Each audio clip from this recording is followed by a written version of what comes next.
Good morning. I'm Judy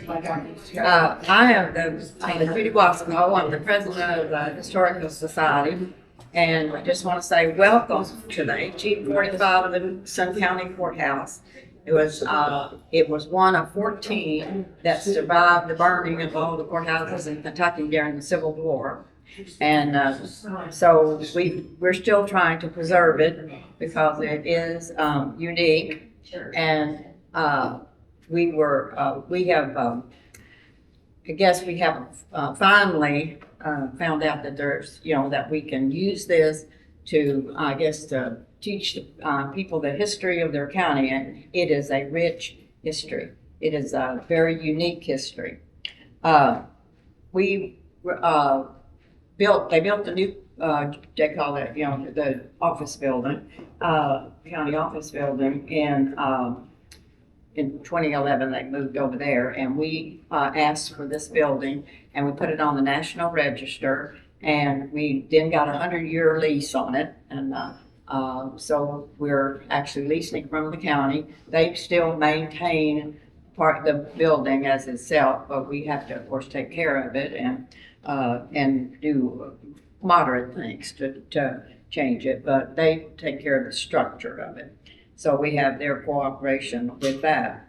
We only have access to this part of the courthouse, the courtroom, the downstairs hallway, and these 3 rooms over here also on this side, which were offices and jury room and whatever. And they're full of things. We have an occupation room, we have a rock room, we have an old school, we have a little bit of an office space in there. So, and we just about covered those walls that are in there. So we asked permission for the downstairs side on that side, and we did get permission to go in there. So we're expanding, but the other side now of the courthouse is used for storage, so we don't have access to that.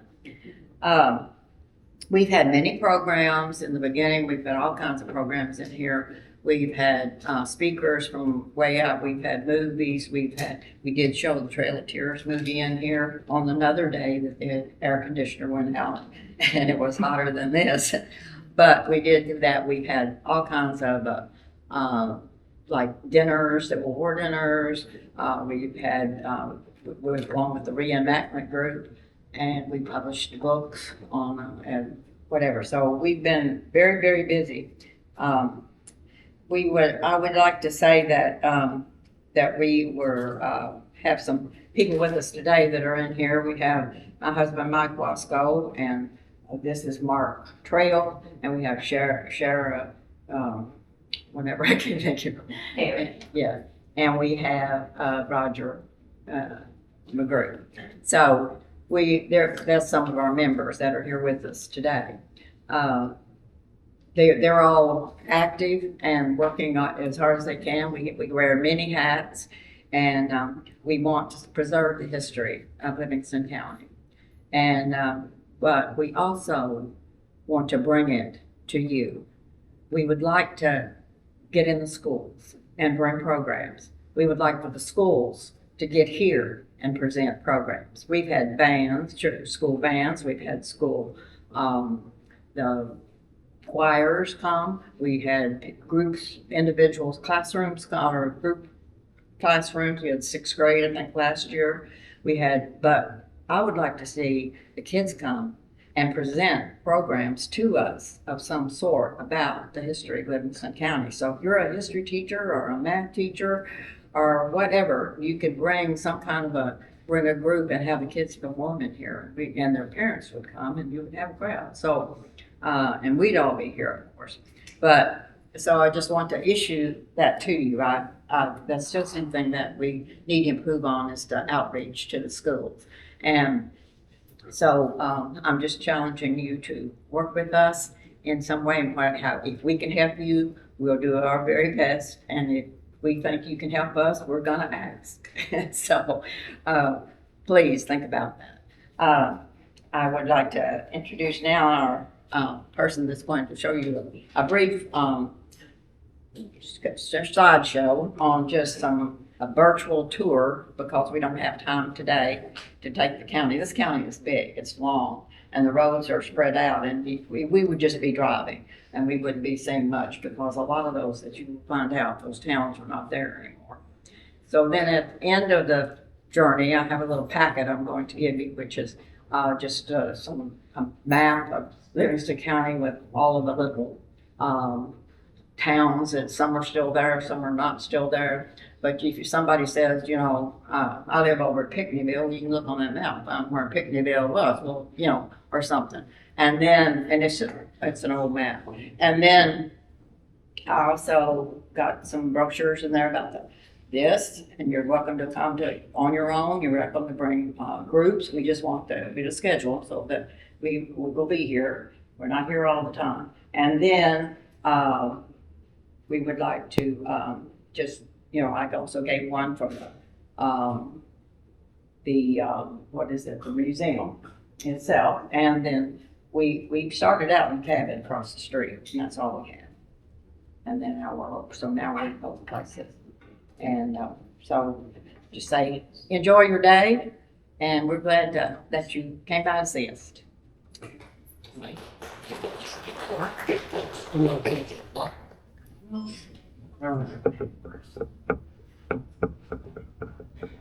Now y'all seen the fuzzy black and white pictures downstairs. These are a little bit clearer. There's the Thailand picture. Crouch's Grocery. That store still stands, or it was standing. It might not be now. That's Vicksburg, and there's this Arizona store at Bow. That's Berry's Ferry. That's ferry when they started back up in the 50s. That's the hotel at Birchville.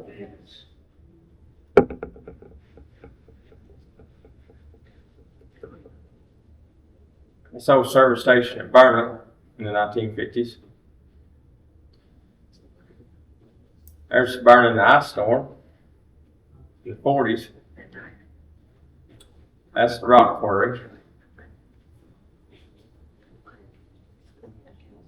That's Carsville. That's the old hotel up there, Carsville. That's looking toward the river. That's the Pinckneyville area. Old Parker store. These are some more Grand River photos. These are from the newspaper. That's one of the houses is still standing up there. That's the Henry Lawrence house. That's Casper's old store in Hampton again. That's the Hampton School, and the old school and college they had at Hampton. That's the side of the street that burnt in the 30s.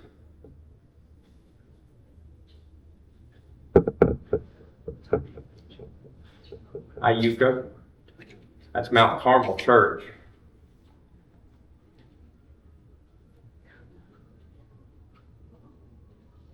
There's Mantle Rock and Falls.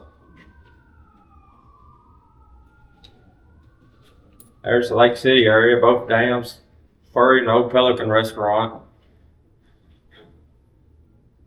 That's the old school of Ledbetter, Upper Ledbetter, called Mud Spring.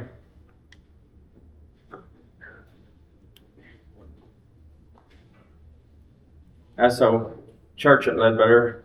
It was Chestnut Hill Church. Sick time where the dollar store is. This is Lola, old sword Lola. That's the Lucy Jefferson Lewis Monument to Y. That's the original one. It's been replaced. That's our theater, hotel in Salem. Main Street, Salem. Highway 60. That's the Smithland. That's the old bank on the left.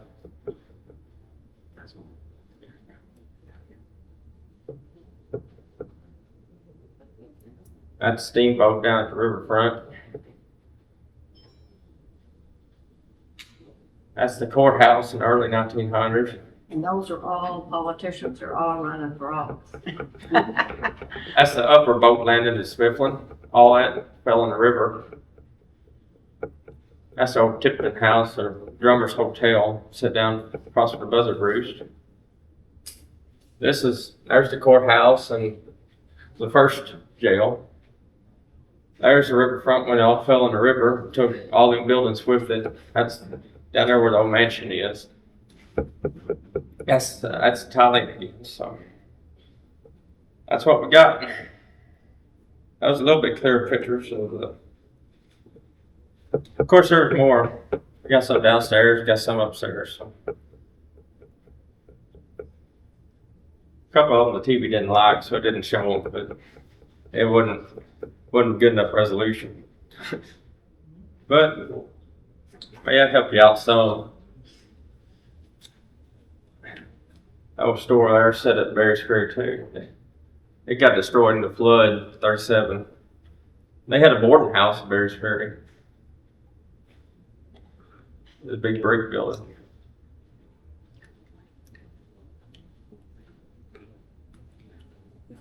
But if y'all want to walk around, look at some of these buildings here, I can explain them some more to you or whatever. Was there a lot of flooding here during 37 Oh, yeah. 37 flood? It was Here. I mean, It was 2 or 3. In the courthouse? It was down the center. It was 2 or 3 foot deep in the courthouse. Yeah. My grandmother grew up in Paducah. They lived above Market House Square. She told me about going out the top of the building to get out. How many of you all are from this county? Whoa. Okay. So these things you probably won't see because these are things that in the heyday when Smithland was a booming, I mean, not just a booming steamboat town and the mines, all smaller mines were open and the river was a big factor and they were doing a lot of shipping. We were the roadway to the west, the rivers were and you know, Livingston County is surrounded by water. And it has the northern part is an island. And Smithland was the largest shipping port between here and between Cairo and Louisville. and so most of these small towns are just, you know, look, they have some local businesses now and a restaurant here and there. And then, but mostly it's residents, you know, just which live in a cluster. We have a church room back here, a lady gathered all the church information, and at one time, over the years, there's been 94 churches in this county. 94, and some of them are operating now. I mean, you know, so everywhere there was a church, there was a school. Everywhere there was a church and a school, there was probably a store and then later a post office. And they were just little clusters all over. Yeah. So all of these were communities. And they all still have names. And so when people say, well, I live over, and you never heard of it, where they live, because, you know, it's not on the map, it's not on, you know, but they live in that little town, you know. So, and some of them still have people who've gone in and built, and there's some nice homes coming in. And of course, we have like 2 Livingston counties away, because there's Grand Rivers, and then there's the rest of us. You know,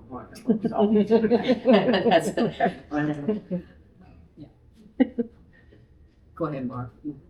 Livingston County was the 26th county of Kentucky, and it was formed in 1798. It was named after Robert Livingston, and he helped write the Declaration of Independence.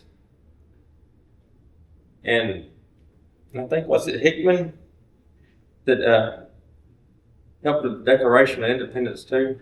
Hickman County was named after Hickman. I don't, maybe. I don't know. I'm not. I know Robert Livingston helped invent the first steamboat. Him and what was that other dude's name? Did the steamboats first one, 1914? Claremont. Yeah.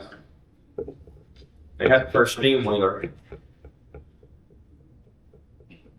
And we just dedicated a marker to him, That was celebrating his farewell tour. See, Lafayette, a guy from France, and he come back and toured up the Mississippi River and Ohio River. Yeah, all over. He stopped here too, but Yeah, by chance. his boat had to be repaired here. Yeah. There's a lot of boats in Smithland too that was built. Smithland built a lot of boats. They had a dry dock that was 200 feet long and 75 feet wide. Let me butt in. This is my story. I like this story about Lafayette.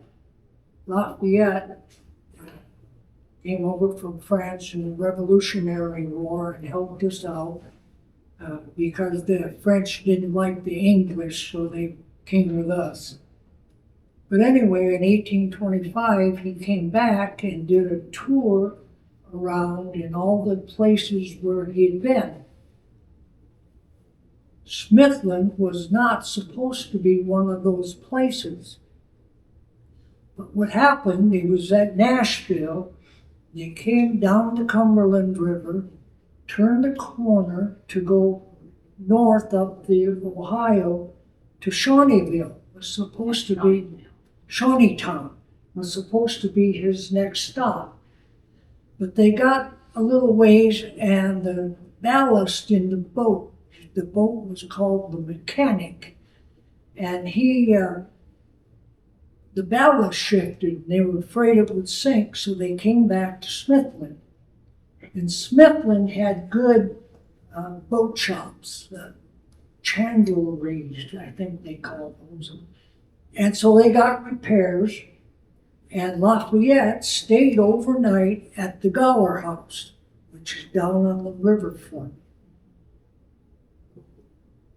The next day, they got on the boat and they headed towards Shawneetown. They ran into something floating down the river and the boat sank. So that's how Smithland became a stop on the Lafayette tour. That's my story. Wow.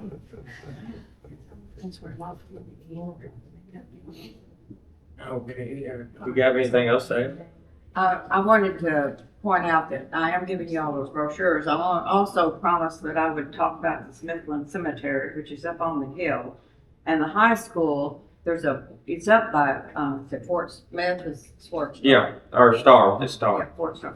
Okay, and he, which was during the Civil War, and the high school's kind of taken that over, and I think they've cleaned it up and whatever, and you'll be hearing about that, I'm sure. And then, but the cemetery's been up there a long time up on that hill, and there's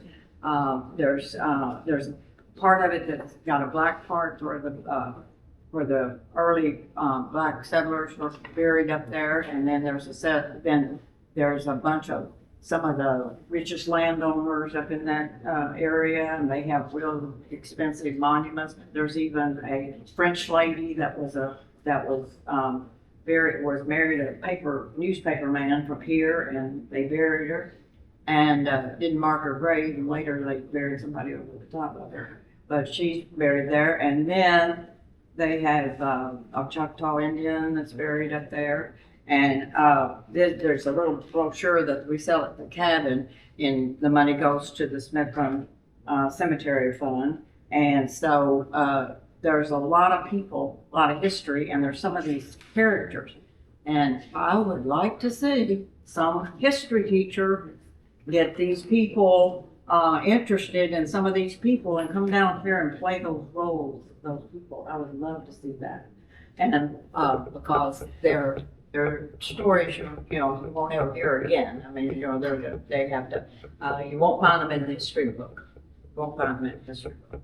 But you will find them if you stay in Livingston County long enough. I see a lot of young faces. I was excited. I was afraid with all of the hubbub and stuff about the education department and whatever, that it would discourage some of our younger people coming in. I started teaching school when I was 19 years old and didn't even have a degree because I had a pushy principal, high school's principal, that said, I need you down here. And he pushed me in all the classrooms when I was in high school. Go down there and keep that first grade. Well, I don't know how to keep the first grade. Your mother's a teacher, you know how to go down there. So I would go down there and stay. And so the next year he called me and said, what are you doing? And I said, sure. And I said, I'm going back to school. He said, no, you're not. I got a class I need you to put you in. I haven't finished, we'll see to that, he said. So I was the first person to ever take my student teaching off of Murray State campus because they had a training school up there and everybody had to go through that. But because I was teaching, they said, okay. And the dean of the education ended up supervising me coming down here, you know, and that was in McCracken County. And so I taught 30-some years straight in a row. I loved every minute of it. And I taught science, but every time I taught science, I saw every other subject as well. I taught environmental ed, I taught health, I taught nutrition, I taught physical science, because you had to learn how to, and math, because you had to learn how to measure life science. You had, you know, and it was incorporated. I taught people. Every time we talked about anything, I thought, if we talked about agriculture, I talked about had them do reports on all the people in different assignments, and they did reports. So you can teach history no matter what you teach. I guarantee you can. I was even brave enough to go to LBL with 150 kids and 90 at a time, 2 different times a year, stay overnight at the camp at LBL. Loved it, loved it. And that was you, and we taught all the subjects up there. Every one of them. We went around that area and taught history and math, and you know, we measured silos, and we observed graves and cemeteries, and we did water pollution, and you know, so it can be done. So hope you'll have a wonderful year. And I got a little packet I'm going to give you at the end of the program. It doesn't include this, but it does include some brochures about this. So come back, visit us, and bring your groups and help us plan the program with you and whatever. So we can tell you how time you've got to leave. Where's the bus driver? What time y'all got to leave? Just drop us off and left us. I don't know. Are they coming back? No. You don't know what time they're coming back? Well, they wanted to know if we can get you out of here in time to go to eat. So if you want to take a little whirlwind tour around, you can, and we'll, unless somebody else has got something they want to say.